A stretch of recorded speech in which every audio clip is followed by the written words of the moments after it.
Hello there, and welcome back to the Sleepy Nova Chronicles. Tonight, we are going to start with something you have already done 1,000 times without thinking about it. You have looked up at a star and watched it flicker.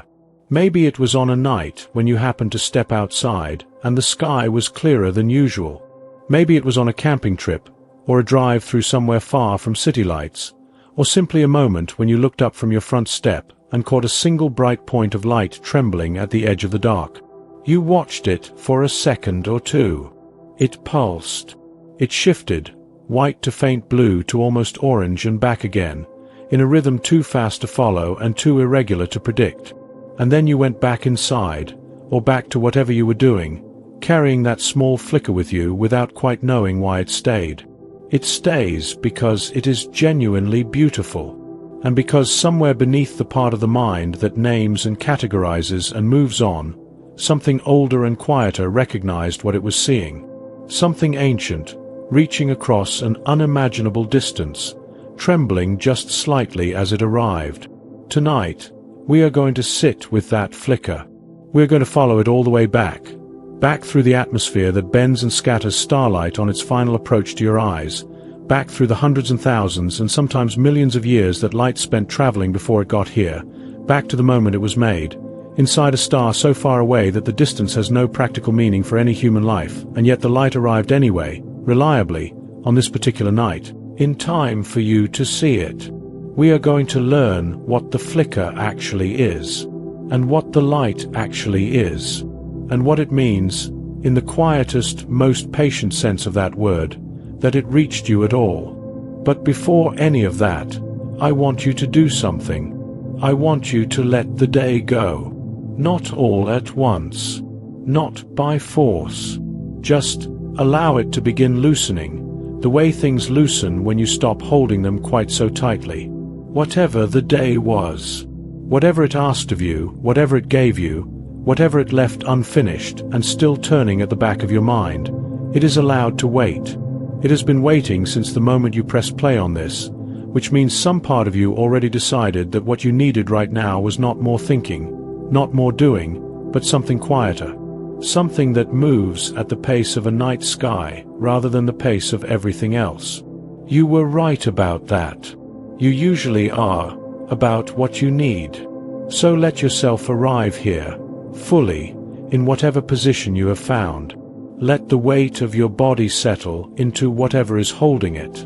Let your shoulders drop a little. Let your jaw unclench if it has been clenched. It often has, without our noticing. Let your hands go soft. You do not have to understand everything tonight. You do not have to remember the names or the numbers. You only have to be willing to look up, in whatever way feels easy, and let the light come to you. There is a particular kind of night that most people can remember, even if the specific details have blurred with time. A night when the sky felt closer than usual, when the stars seemed, not bigger exactly, but more present, more there. You may have been young, or you may have simply been somewhere darker than usual, somewhere the light pollution of ordinary life had not followed you, and you lay on your back, or stood very still, and looked up.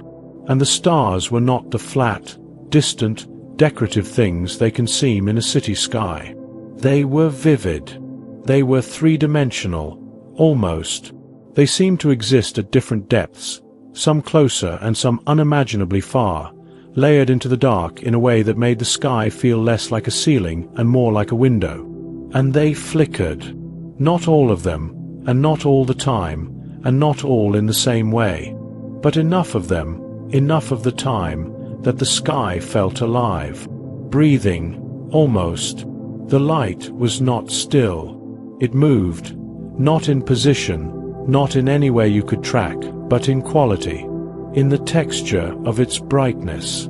It shimmered and pulsed, and occasionally flared slightly before settling back, like something that could not quite hold itself perfectly still across the distance it had traveled. That memory, wherever yours is located, whatever age you were, whatever place you were in, is accurate. What you were seeing was real. The flicker is not an illusion. It is not a quirk of tired eyes or an artifact of imagination. It is a physical event, happening at the very edge of the atmosphere, in the last fraction of a second of a journey that may have taken millions of years.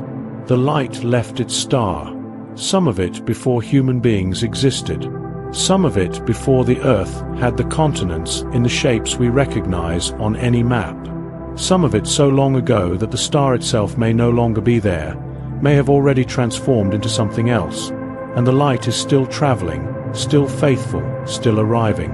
And in the last handful of milliseconds of that journey, in the thin turbulent layer of air that wraps this planet, the light trembles. It scatters and refracts and shifts direction by tiny fractions of a degree, thousands of times per second, as pockets of warm and cool air move through the upper atmosphere in constant, invisible motion. And your eye, catching that trembling light, sees it as a flicker. It is the atmosphere breathing. It is the last obstacle between you and ancient light. And the light gets through anyway. There is something about that. About the fact that light which has been traveling for hundreds or thousands or millions of years arrives at the Earth's atmosphere and still has to pass through one final layer of turbulence before it reaches your eyes, that I find quietly extraordinary.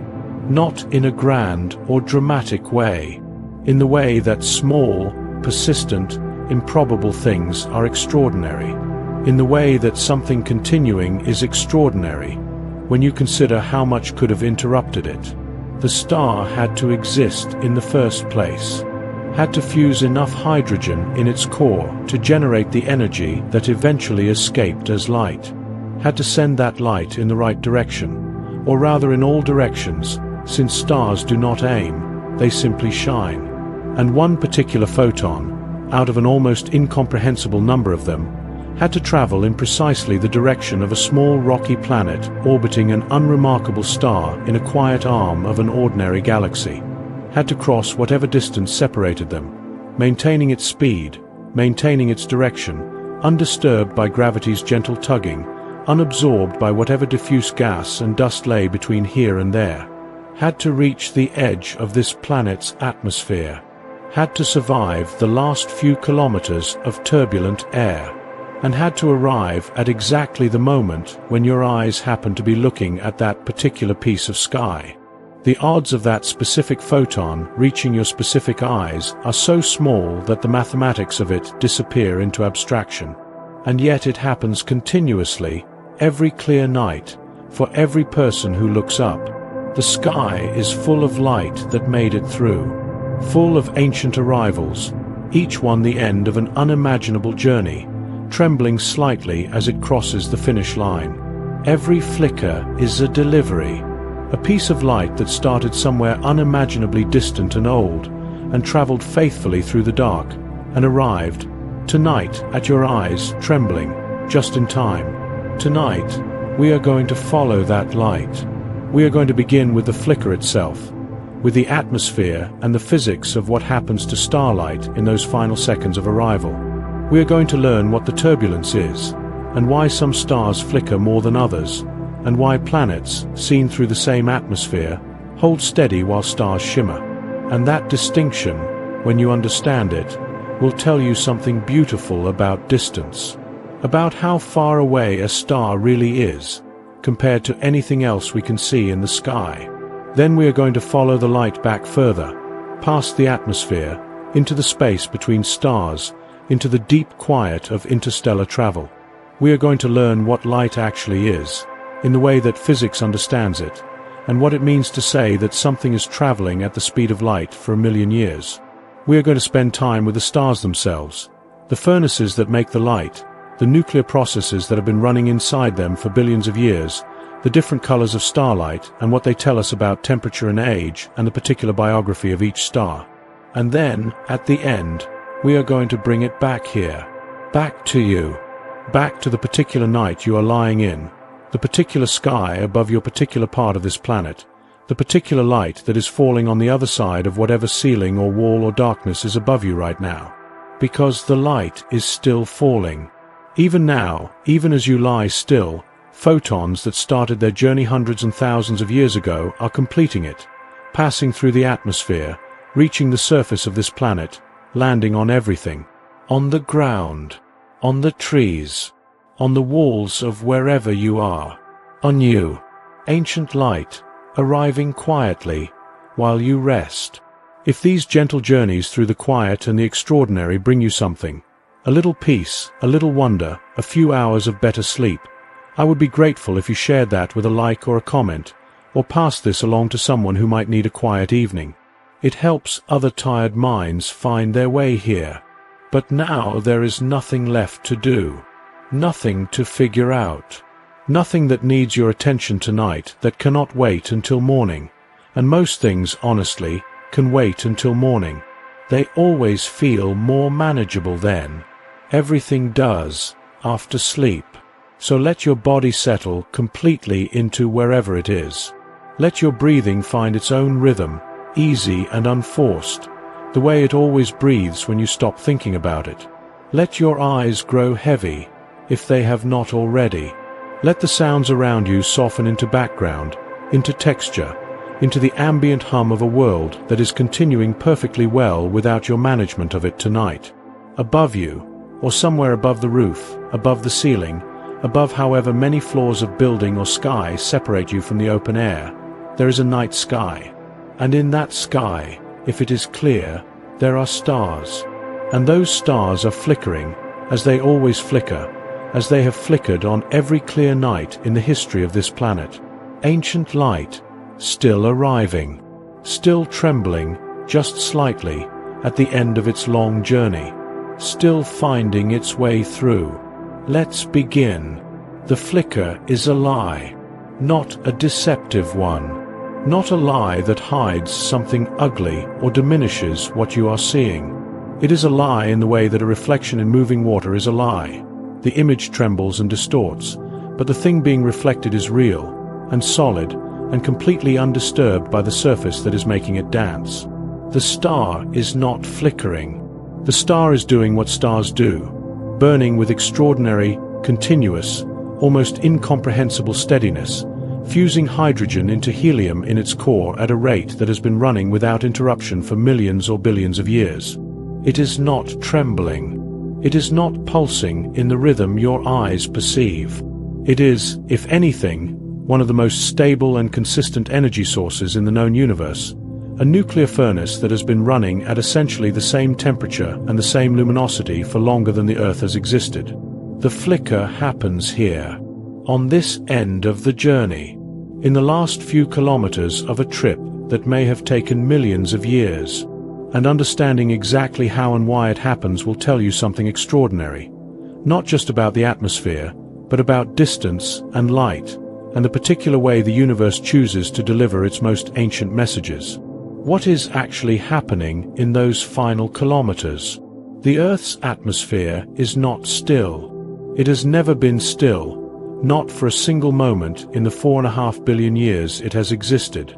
It is a fluid, a thick, turbulent, constantly moving ocean of gas that wraps the planet in layers, each at a different temperature and pressure and density, each moving relative to the others in patterns that meteorologists spend careers trying to model and predict.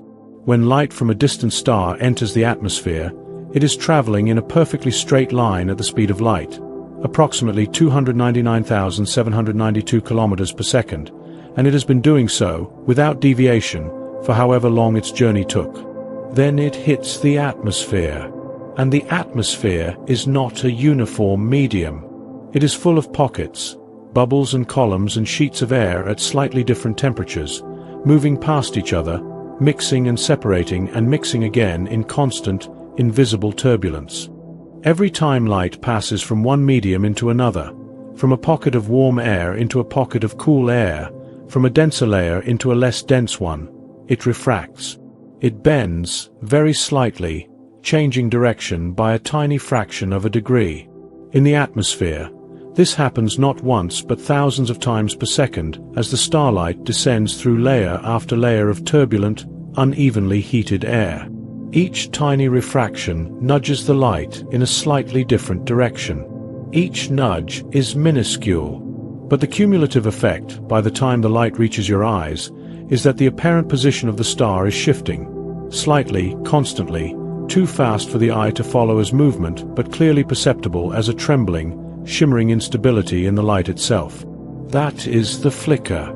It is called astronomical scintillation, and it is essentially the same process that makes the air above a hot road shimmer on a summer day, or makes distant objects seen through rising heat waves appear to wobble. The atmosphere is not behaving differently when starlight passes through it. It is simply doing what it always does, moving, mixing, refracting, and the starlight, arriving from such an extraordinary distance that it is essentially a single, infinitely thin beam by the time it gets here, is sensitive to every tiny disturbance. This sensitivity is, paradoxically, a consequence of how far away the stars are.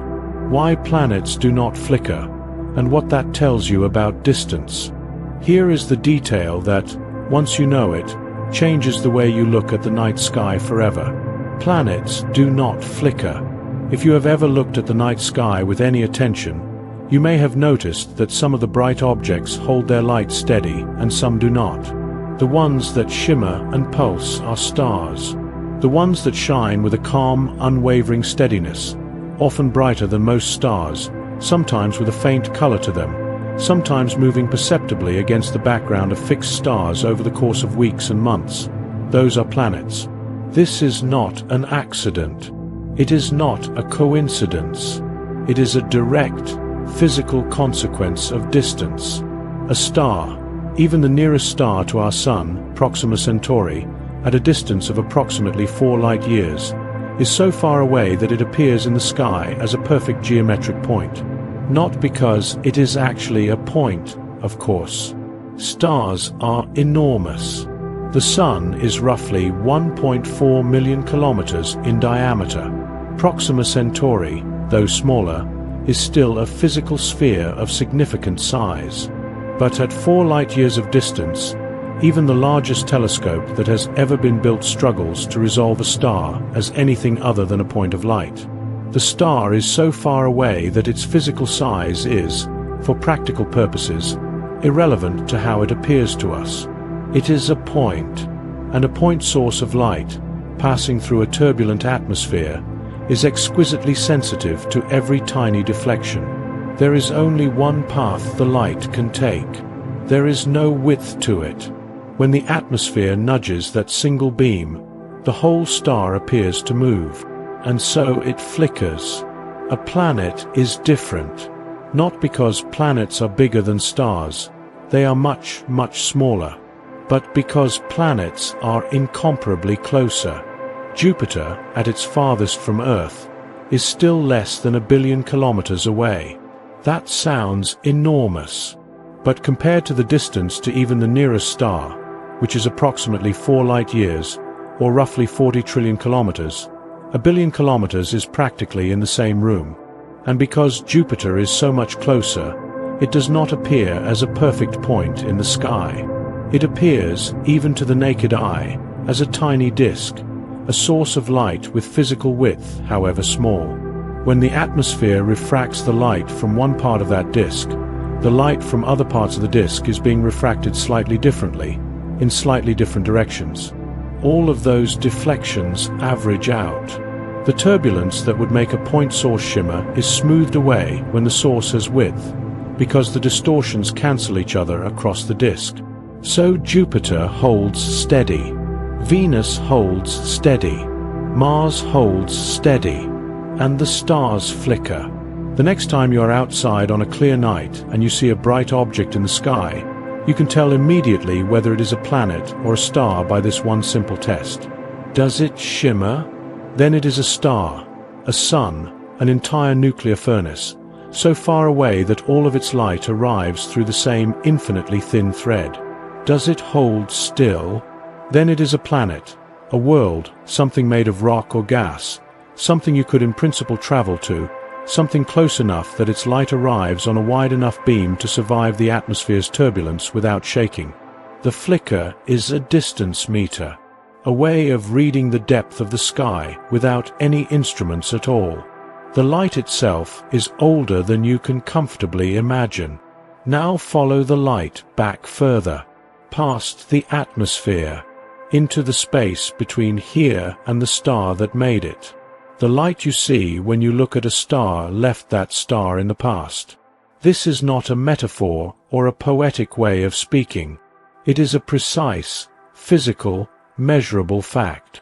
Light travels at approximately 299,792 kilometers per second, fast enough to circle the Earth 7.5 times in a single second, fast enough to reach the Moon in about 1.3 seconds, fast enough to cross the distance from the Sun to Earth in roughly 8 minutes. But the stars are not the Sun. The nearest one, Proxima Centauri, is approximately 4.24 light-years away, meaning the light you see from it tonight left that star 4.24 years ago. It has been traveling through empty space for over 4 years, and it is only now completing its journey. When that light left Proxima Centauri, you were 4 years younger. Whatever your life held 4 years ago, wherever you were living, whoever was in your life, whatever you were worried about or hoping for, that is when this light began its trip to your eyes.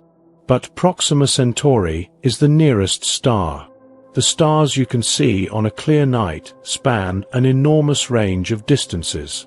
Sirius, the brightest star in the night sky, the one that blazes in the southeast on winter evenings in the northern hemisphere, is approximately 8.6 light-years away. The light reaching your eyes from Sirius tonight left that star 8.6 years ago. The stars of the Big Dipper, which most people in the northern hemisphere can find easily, are between 58 and 124 light-years away. The light from those stars left somewhere between the late 19th century and the early 20th. It was traveling through space during both world wars. It was crossing the galaxy while the first airplanes were being built, while the first radio signals were being transmitted, while cities that now seem ancient were still being founded. Polaris, the North Star, the one that has guided navigators for thousands of years, is approximately 433 light-years away. The light reaching you from Polaris tonight left that star in the early 1590s. It was traveling when Shakespeare was writing his plays, when Galileo was beginning his astronomical observations, when the entire landmass of what would become the United States was, to the people of Europe, still a rumor from returning sailors. And these are all relatively close stars by galactic standards. The Milky Way is roughly 100,000 light-years across. Stars visible to the naked eye from dark locations span distances up to a few thousand light-years. On the night sky of any given clear evening, a patient and dark-adapted eye can see perhaps 4,000 or 5,000 individual stars. Each one of them is showing you the past. Each one is a different depth in time. You are not looking at a flat sky. You are looking into a layered archive, each point of light a message from a different era, all arriving simultaneously at your eyes on this particular night. The sky is a time machine, and it is always open. Light is not what you think it is. Here is something that tends to produce a particular quality of quiet when it lands properly. You have been seeing light your entire life. Every visual experience you have ever had, every face, every landscape, every word on every page, every color of every sunset, has been mediated by light. It is the most familiar thing in the world. It is so familiar that it becomes invisible, in the way that truly constant things do. And yet light is one of the strangest things in the universe. Light is electromagnetic radiation. It is a wave, a disturbance propagating through the electromagnetic field, oscillating in perpendicular planes as it travels. It has a wavelength, and that wavelength determines what we perceive as color. Red light has a longer wavelength, approximately 700 nanometers, or 700 billionths of a meter. Violet light has a shorter wavelength, around 400 nanometers. The visible spectrum, all the colors the human eye can detect, is an extraordinarily narrow slice of the full electromagnetic spectrum, which extends from radio waves hundreds of meters long down to gamma rays with wavelengths smaller than an atomic nucleus. The starlight your eyes detect is only a small portion of what the stars are actually producing. Every star is emitting across the full electromagnetic spectrum: radio waves, microwaves, infrared, visible light, ultraviolet, X-rays, sometimes gamma rays. Your eyes catch only the visible slice. The rest passes through you, and through the walls of wherever you are, and through the Earth itself, undetected and unnoticed. Right now, radio waves from distant stars are passing through your body. X-rays from stellar explosions are crossing the room. The universe is broadcasting in every frequency simultaneously, and you are tuned to receive only a single narrow band of it. But here is the thing about light that tends to stop people when they truly sit with it. Light has no experience of time. This is not poetic language. It is a consequence of special relativity, Einstein's framework for understanding space and time at high velocities. According to relativity, time passes more slowly for objects moving at high speeds, relative to objects at rest. As an object approaches the speed of light, time, as experienced by that object, approaches zero, and light travels at exactly the speed of light, which means that for a photon, a single particle of light, no time passes at all between its emission and its absorption. The photon that left a star 10,000 years ago and arrives at your eye tonight did not experience those 10,000 years. From the photon's perspective, if we can speak of a photon having a perspective, it was emitted and absorbed in the same instant. The journey had zero duration. The 10,000 years of travel time is entirely a property of the space the photon crossed, as measured by observers embedded in that space. The light that left its star 10,000 years ago arrived at your eye in no time at all, from its own reference frame. And yet, from yours, it has been traveling since before the earliest human civilizations left any written record. Both of these things are true simultaneously. They are not contradictions. They are simply a consequence of how time and space actually work, at the fundamental level, which turns out to be stranger than any intuition built from ordinary human experience would suggest. Why stars shine at all, and why they will not shine forever. The light had to come from somewhere. Follow it back one step further, past the journey, past the emission, into the interior of the star itself. A star shines because of nuclear fusion. At its core, under pressures and temperatures so extreme that ordinary matter cannot exist in any recognizable form, hydrogen nuclei, protons, are being forced together into helium nuclei. This process releases energy, not a small amount of energy. An amount of energy described by Einstein's most famous equation, E equals mc squared, in which even a tiny amount of mass, when converted to energy, produces an enormous result because of the enormous size of the speed of light squared. Every second, the Sun converts approximately 600 million tons of hydrogen into helium. In doing so, it loses approximately 4 million tons of mass that becomes pure energy, radiated outward in all directions as light and heat. 4 million tons of mass, every second, turned into the light that warms this planet, grows its food, powers its weather, and occasionally, on a clear night, reaches your eyes as a faint flicker from a star that is not the Sun but is doing the same thing. This process has been running in the Sun for approximately 4.6 billion years, and it will continue for approximately another 5 billion years before the hydrogen in the core is exhausted and the Sun's main sequence life ends. But the stars you see at night are not all like the Sun. They span an enormous range of sizes, temperatures, and lifespans. A star 10 times more massive than the Sun burns its fuel far faster, not 10 times faster, but thousands of times faster, and may live for only a few million years before exhausting its fuel and ending dramatically. A star half the mass of the Sun burns so slowly and so efficiently that it may shine for hundreds of billions of years, far longer than the current age of the universe. This means that the stars in the night sky are at vastly different stages of their lives. Some are young, formed within the last few million years, still surrounded by the clouds of gas and dust from which they condensed. Some are middle-aged, stable and steady, like the Sun.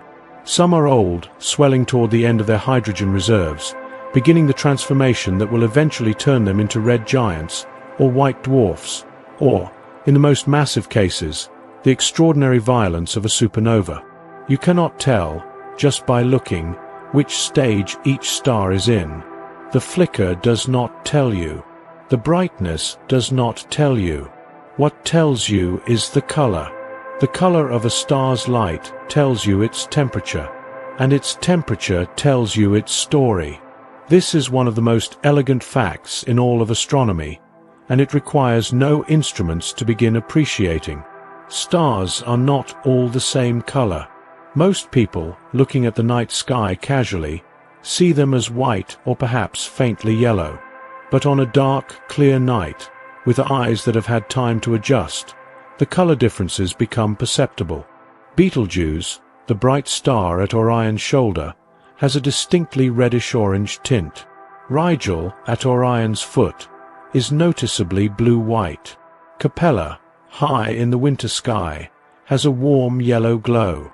These are not tricks of the atmosphere, not artifacts of perception. They are real differences in the color of the light the stars are emitting, and the color of a star's light is a direct measure of its surface temperature. Cool stars, those with surface temperatures around 3,000 to 4,000 degrees Celsius, emit most of their visible light in the red and orange part of the spectrum. They glow red. Betelgeuse, a red supergiant, has a surface temperature of approximately 3,500 degrees Celsius. It appears reddish because that is the peak of its emission. Its surface is, by stellar standards, relatively cool. Hotter stars shift toward yellow and white. The Sun, with a surface temperature of approximately 5,500 degrees Celsius, emits most strongly in the yellow-green part of the spectrum, though the atmosphere scatters the blue light back at us, making the Sun appear yellow from the surface. In space, it appears white. Even hotter stars shift further toward blue. Rigel, the blue supergiant at Orion's foot, has a surface temperature of approximately 12,000 degrees Celsius. It blazes blue-white because its peak emission is in the ultraviolet and the blue end of the visible spectrum. It is roughly twice as hot as the Sun at its surface, and it is using its fuel so rapidly that despite being formed much more recently than the Sun, it is already approaching the end of its life. The color is the biography. Red means cool and old, or cool and enormous, a star that has expanded and diffused its heat over a vast surface. Blue means young and ferociously hot, burning fast and bright and briefly. White or yellow means middle-aged, steady, in the long stable phase of a star's life. When you look at the night sky and let your eyes notice the colors, not forcing them, just allowing the differences to become visible, you are reading the temperatures of objects hundreds of light years away. You are doing stellar astrophysics with your naked eye, on a clear night, lying still in the dark. The sky is always teaching, to whoever is willing to be still enough to look. All of this is what the flicker carries. That small, trembling, almost imperceptible shimmer in a point of light at the edge of the dark. It is the last signature of a journey that began inside a nuclear furnace, crossed years or centuries or millennia of empty space at the speed of light, passed through the full electromagnetic chaos of a living atmosphere, and arrived here, at your eyes, on this particular night. The atmosphere breathed. The light scattered. Your eye caught it. A trembling point of ancient fire, delivered faithfully across the dark. That is what you have been seeing, all these years, every time you looked up and watched a star flicker.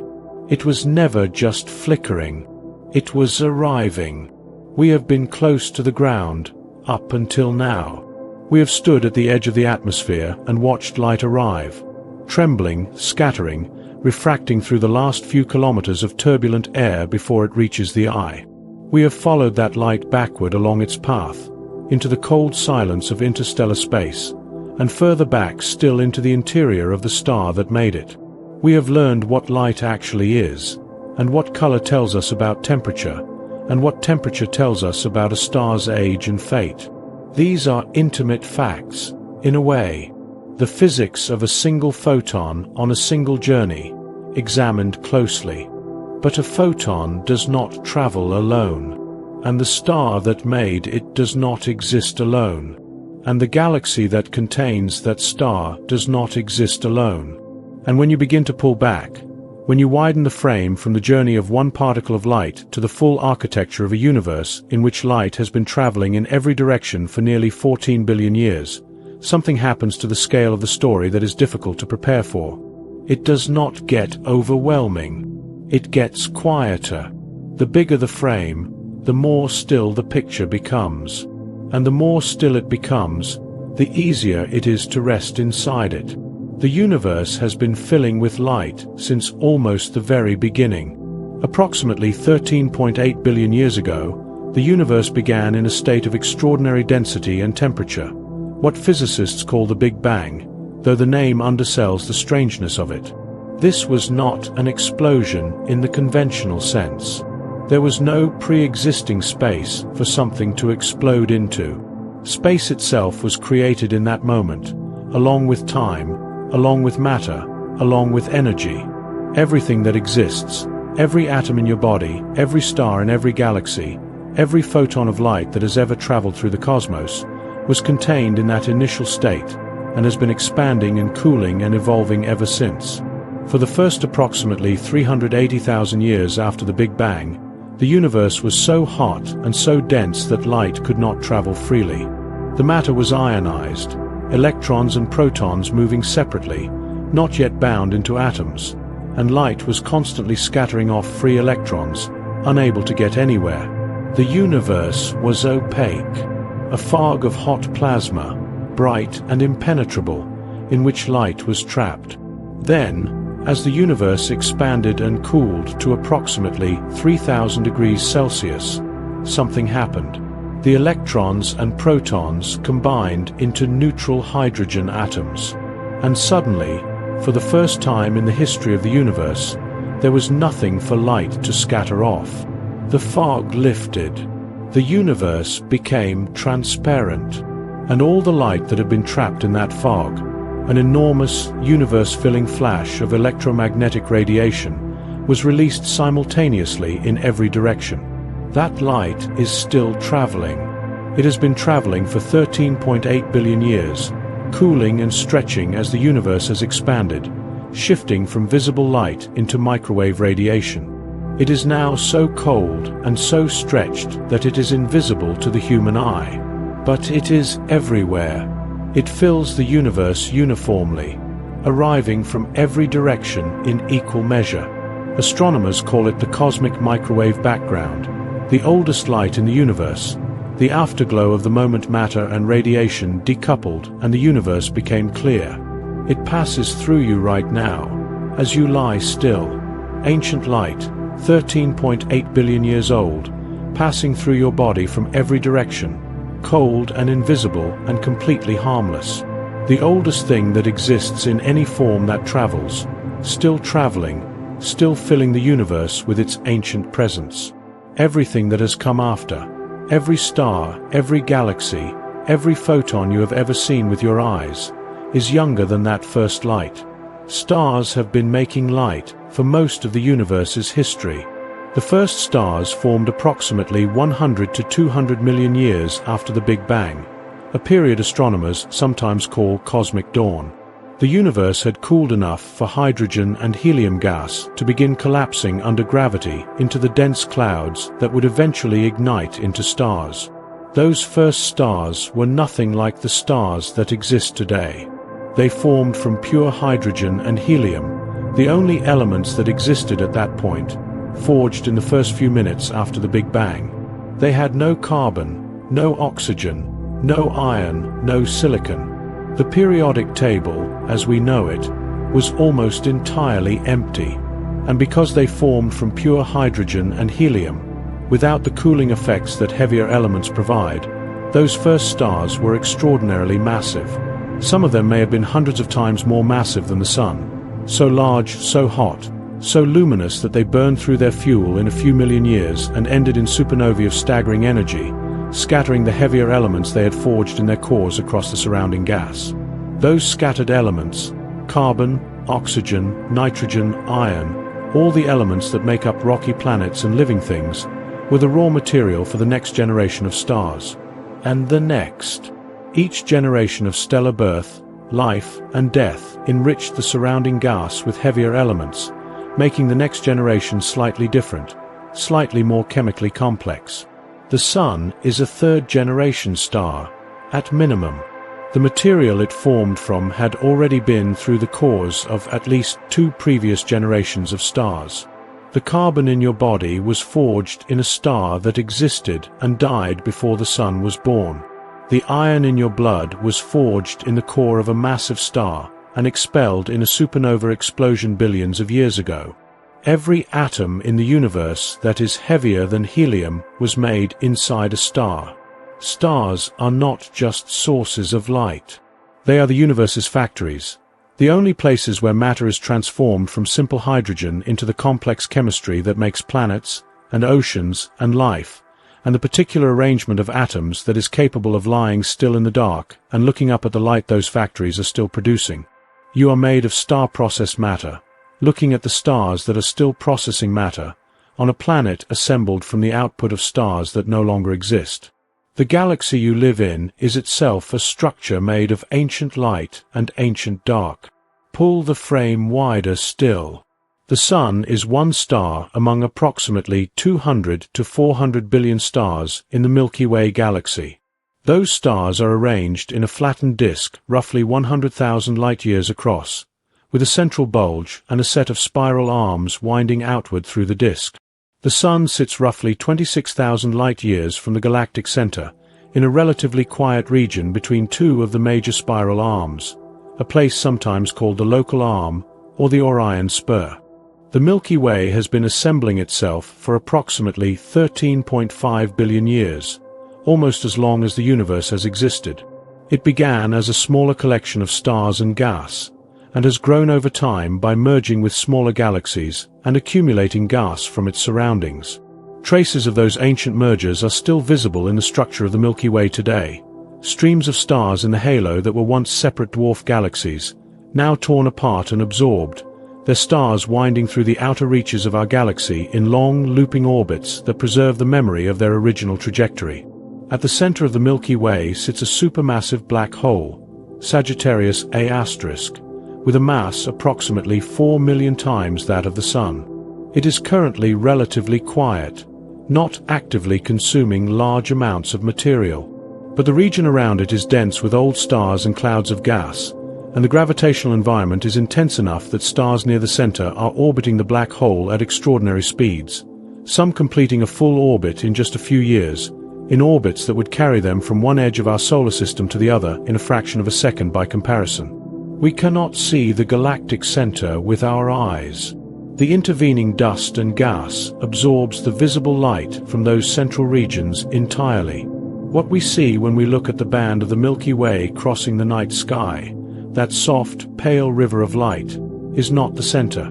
It is the disk, seen from the inside, the combined light of billions of stars too distant to resolve individually, blending into a diffuse glow that has been visible to human eyes on every clear dark night since human eyes existed.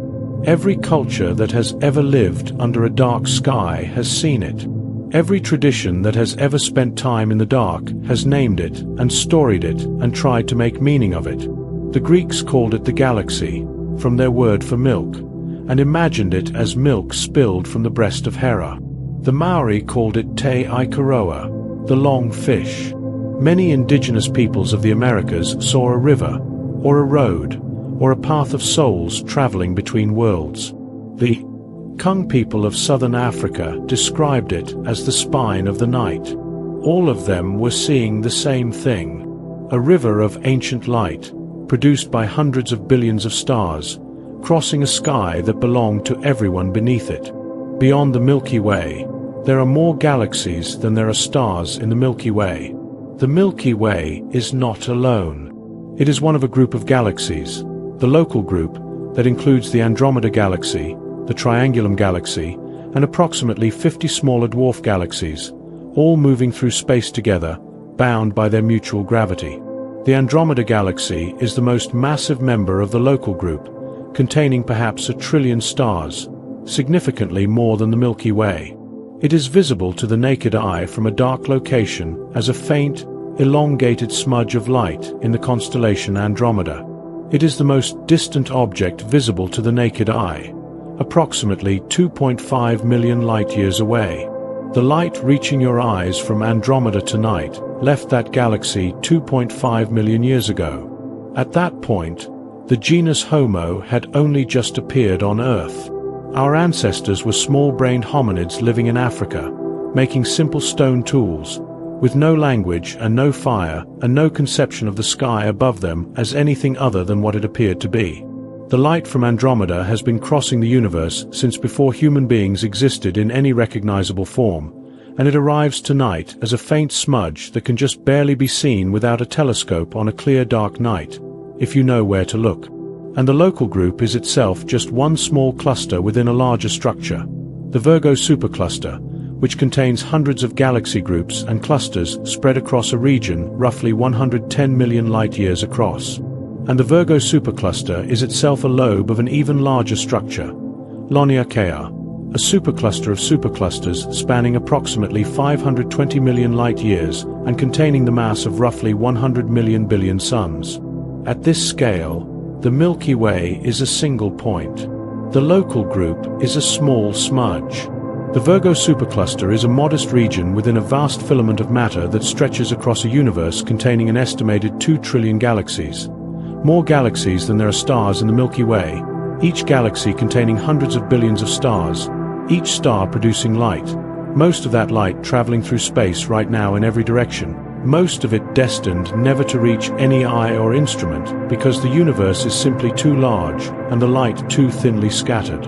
Across it, 2 trillion galaxies, each one a Milky Way or larger, each one full of stars making light.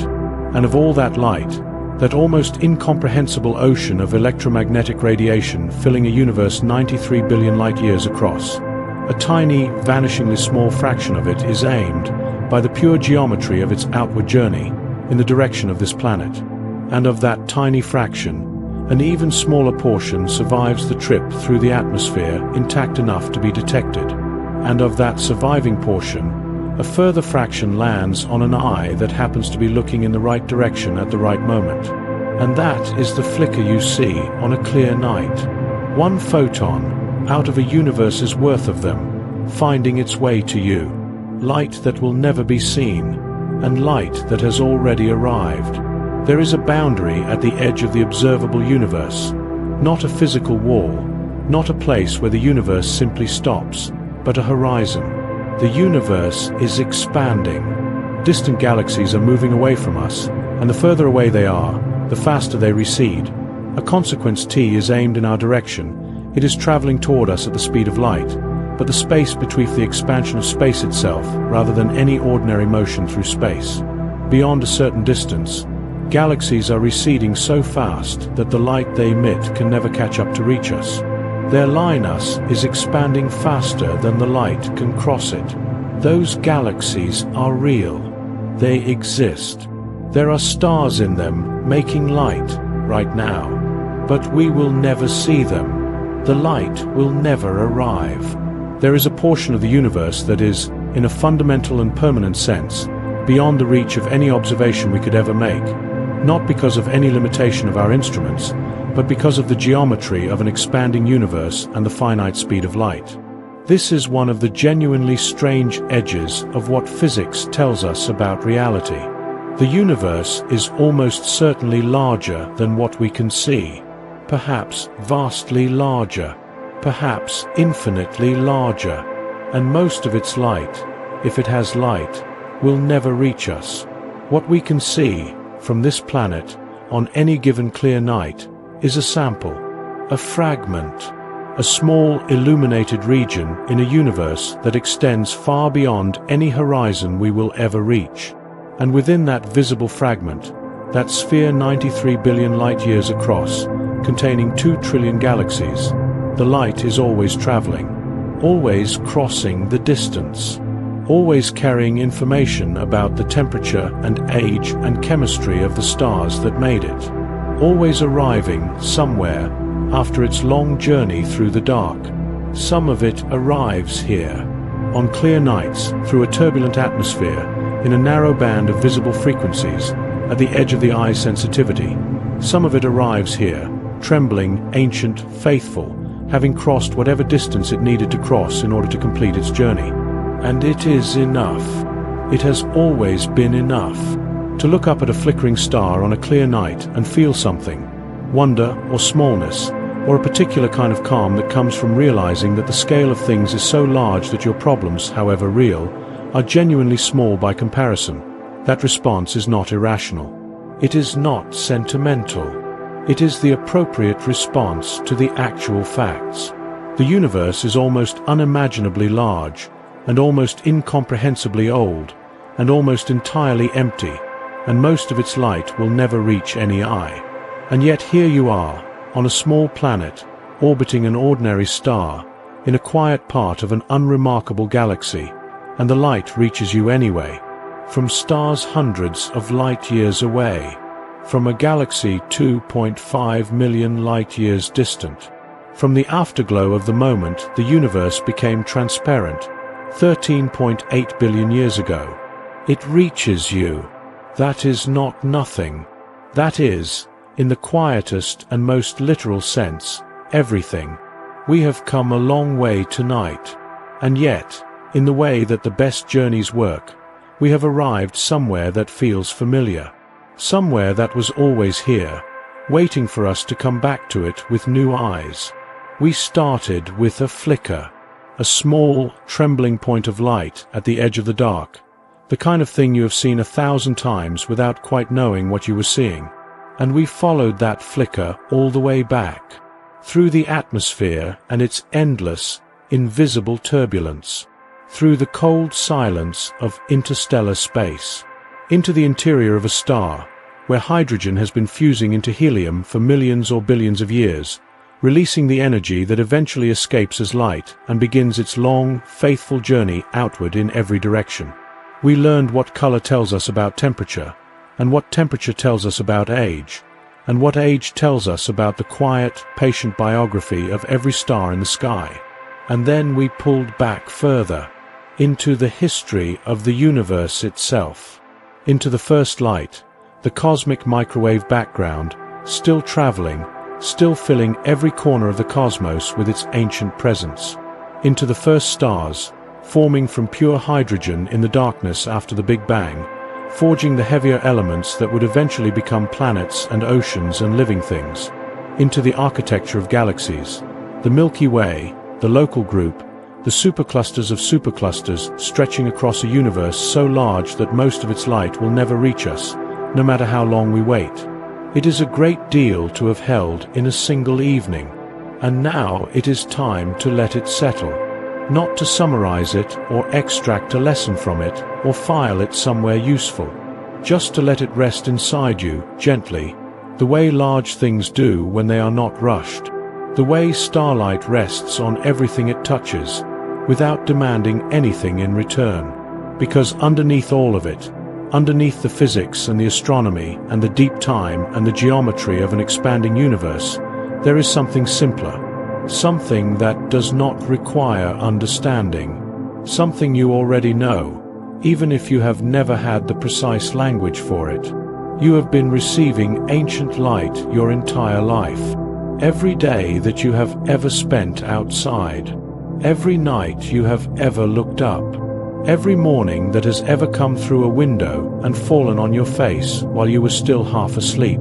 Every sunset, every moon, every single star you have ever noticed and then gone back to whatever you were doing. All of it was ancient light, delivered faithfully across distances and timescales that dwarf everything in human experience, arriving at your eyes as if the journey had been nothing at all. You have been the recipient of the universe's oldest and most continuous gift since the moment you were born. And most nights, it arrived without you noticing. And that is fine. That is simply how it is with things that are always present. They become the background. They become the given. And every once in a while, on a clear night, or a night like this one, something draws your attention back to them. And you notice, again, as if for the first time. And it is just as extraordinary as it always was. The light that is falling on you right now has been traveling since before you existed. This is not a figure of speech. It is not an approximation. The light from the nearest stars, the ones visible on any clear night, left those stars years ago. The light from the stars of familiar constellations left them decades or centuries ago. The light from the farthest stars visible to the naked, I left them thousands of years ago, when human civilizations were young, when the oldest cities on Earth were still being built, when the night sky was the primary technology for navigation and timekeeping and the measurement of seasons. All of that light has been traveling through empty space, at the speed of light, without pause and without deviation, for all of that time. And it is arriving right now. Not yesterday. Not tomorrow. Tonight, on this particular night, at the end of this particular day, in whatever place you have found yourself, ancient light is completing its journey. It is passing through the atmosphere above wherever you are. It is landing on the roof, or the trees, or the open ground outside. It is falling on everything, including the walls of wherever you are lying, including the air around you. Photons that began their journey before you were born, before your parents were born, before the grandparents of your grandparents were born, are completing their journey right now, in the same moment that you are completing this particular day. The universe did not time this deliberately. There is no intention in it, no targeting, no selection. The light goes everywhere, and you happen to be somewhere, and so it arrives where you are just as it arrives everywhere else. But the fact that it is impersonal does not make it less real. The light is genuinely ancient. It is genuinely arriving. And you are genuinely here to receive it on this night, at this moment, in a life that is itself a remarkable and improbable thing to be in the middle of. That simultaneity, your life, this evening, this moment of stillness, and the completion of a journey that began centuries before you existed, is real. It is happening right now, whether you are thinking about it or not. The light does not require your attention to arrive, but on the nights when you give it your attention, something opens up. Some habitual narrowness in how the mind holds the present moment gives way, just slightly, to the actual size of the present moment, which is very large indeed. Every person who has ever looked at the night sky saw the same light you see. Here is a thought that tends to arrive quietly and then stay. Every human being who has ever lived looked up at essentially the same night sky you look up at. Not identical. The positions of stars shift over thousands of years due to their proper motion through the galaxy, and the night sky of 50,000 years ago was slightly different from the one visible tonight. But for all practical human purposes, for all of recorded history and the vast majority of unrecorded history, the stars your ancestors saw were the same stars you see. The light that reached their eyes was the same light, from the same sources, on the same ancient journeys, that reaches yours. The shepherd lying on a hillside in ancient Mesopotamia, watching the stars move and learning to read their patterns for the first time, was receiving photons from Betelgeuse that left that star roughly 700 years before he looked up. The navigator on a wooden ship in the Pacific, steering by the Southern Cross across open water with no land in sight for weeks, was receiving photons from those stars that had been traveling for hundreds of years before they arrived at the eye of someone who needed them that night. The child lying on their back in a field somewhere, in any era, in any culture, at any point in the last 100,000 years of human existence, looking up and watching a star flicker and wondering, with whatever cognitive apparatus they had, what it was, that child was receiving the same ancient light you receive. The flicker has been arriving on this planet for as long as there have been eyes to see it. And something about knowing that, something about the image of all those people, across all that time, lying still or standing quiet and looking up at the same stars, makes the night feel less solitary. less like a private experience and more like a participation in something continuous, something that has been going on for longer than any individual life, and will go on long after, and connects every person who has ever been awake in the dark and looked up with everyone who ever will be. You are part of that. You have always been part of it. Tonight, lying still, receiving the same ancient light that every human being who has ever existed also received, you are exactly where everyone has always been. At the end of a day, under the stars, letting the dark do what the dark has always done. And what the dark has always done, eventually, is bring rest. The stars do not need you to understand them to keep shining. There is a particular kind of relief in this thought, and it is worth sitting with for a moment before sleep comes. The stars will continue doing what they do regardless of whether you understand the physics of it. The hydrogen will continue fusing in cores you will never visit, at temperatures you cannot directly imagine, through a process that operates entirely without any knowledge of or interest in the creatures on a small planet who have spent centuries trying to figure it out. The light will continue leaving those stars in every direction, crossing whatever distance lies between them and wherever it is going, arriving wherever it arrives. Indifferent, faithful, ancient, steady. The cosmic microwave background will continue filling the universe with its cold, invisible presence. The Andromeda galaxy will continue its slow approach. It is heading toward the Milky Way, and in approximately 4.5 billion years, the two galaxies will begin to merge in a long, gravitational collision that will take billions of years to complete. That process is already underway. The gravitational influence of Andromeda is already affecting the Milky Way, already shaping the trajectories of stars in the outer reaches of the galaxy in ways that are imperceptible on any human timescale but real and measurable nonetheless. None of this requires your attention. None of it will pause while you sleep or accelerate because you are anxious. The universe operates on its own schedule, which is so much longer than any human schedule that the difference is not really a difference in degree. It is a difference in kind. A human life, even a very long one, is so brief by the standards of stellar evolution that it does not register as a meaningful unit of time at the scale at which stars live and die. And there is something in that, in the genuine, physical, measurable vastness of the universe's timescale compared to the length of a human night, that is not frightening at all. It is the opposite of frightening. It is the most complete permission imaginable to rest. Your problems, whatever they are, however real and pressing they felt today, exist on a timescale so small compared to the timescale of the light currently falling on this planet that they are, in the most literal sense, invisible from any perspective wider than the personal. The stars cannot see your problems, not because they are indifferent, they have no capacity for carrying either way, but because the scale at which they exist makes the scale of any individual human difficulty simply too small to register. That is not a diminishment of your life or your difficulties. Your life is real. Your difficulties are real. But the universe's inability to see them is, on certain nights, the most comforting fact imaginable. It means the universe is not keeping score. It means tonight's unfinished business is not written anywhere that matters. It means that when you close your eyes, the ancient light will continue arriving on schedule, and the stars will continue fusing their hydrogen, and the tides will continue their rhythm, and the planet will continue turning, and not one aspect of any of it will notice your absence. You can let go completely. There is nothing that needs holding tonight. The flicker is still happening, right now, above you. Right now, above wherever you are. Above the ceiling, above the roof, above however many layers of building or atmosphere separate you from the open sky.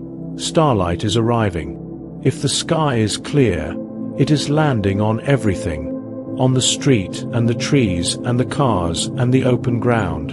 Photons from stars hundreds of light years away are touching the surface of this city, this town, this field, this wherever, right now, completing journeys that began before a life on this planet was born. If Thanion E sky is cloudy, the light is still there, diffused and scattered by the clouds, blocked from reaching the ground in its original form, but arriving at the top of the cloud layer nonetheless. The clouds are receiving ancient starlight right now, on your behalf, as they always do when they stand between you and the sky. Either way, the stars are doing what they have always done: shining, fusing, producing photons and releasing them into space in every direction, including the direction of this planet, including the direction of the specific location on this planet where you currently are. The atmosphere is turbulent, as it always is. Warm air rising, cool air descending, the invisible mixing of layers that will cause the light to scatter and refract on its final approach. The scintillation is happening at the top of the atmosphere right now, even if you cannot see it from where you are. The stars are flickering, for any eye that is outside and looking up, in the way they have always flickered. Beautifully, steadily, ancient light trembling at the end of its long journey because the air of this planet refuses to hold completely still. The air has never held completely still. Not once, in 4.5 billion years of this atmosphere's existence. And the light has always gotten through anyway, every night. Without exception. Without failure. The light always gets through. And now, let everything be still. You do not need to hold any of this. You do not need to remember scintillation, or nucleosynthesis, or the cosmic microwave background, or the 2 trillion galaxies, or the 13.8 billion years, or any of the numbers or names that came and went tonight. They will exist without your remembering them. The light will continue arriving whether or not you understand what it is. The stars have no preference for whether they are observed or understood or simply slept beneath. Let the facts dissolve. Let the scale soften.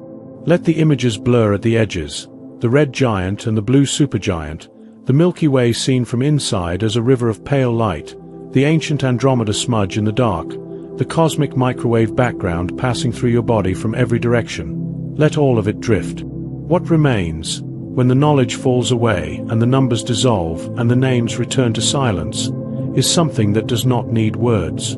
It is the simple, physical, entirely real experience of being a small, warm living thing on a planet that is held in space, receiving light from 10,000 directions, on a night that is quiet enough to notice. You have been receiving light your whole life. Ancient light. Faithful light.